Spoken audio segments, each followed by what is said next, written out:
It might seem like Mark is just one big pile of healings and teachings with no structure at all.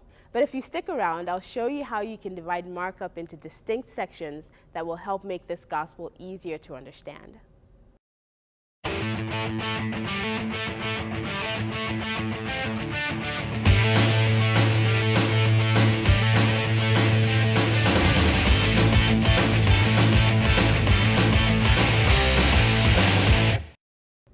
So, there's a lot of action in Mark, but it all fits neatly into 4 precise sections. Section 1 begins in Mark chapter 1 and goes through the end of Mark chapter 5. This section is known as the first days of Jesus' ministry in Galilee and in the region of its sea. The second section begins with chapter 6 and goes 2/3 of the way through chapter 8 to verse 26. This section launches with Jesus' departure into his own country and ends before he travels to Caesarea Philippi. This second section is known as the days of increase in the ministry of Jesus.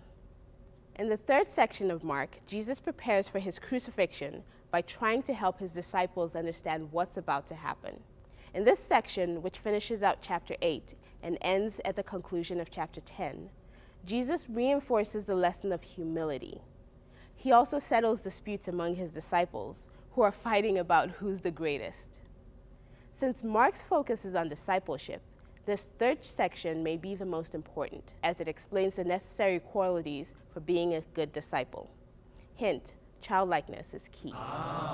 The fourth section of Mark closes out the book. It's the last 6 chapters from chapter 11 through chapter 16. This section is sometimes known as the Jerusalem days, and it focuses on Jesus' crucifixion, resurrection, and ascension. The disciples disappoint Jesus in this section more so than any other. They fall asleep in the Garden of Gethsemane, betray Jesus, deny Jesus, and even abandon their ministry after Jesus is crucified. And yet, Jesus returns to them after his resurrection and blesses their work. Jesus' ascension is the final proof of the power of God in this section. It cements his ministry and it inspires the disciples to go into all the world and preach the gospel to every creature.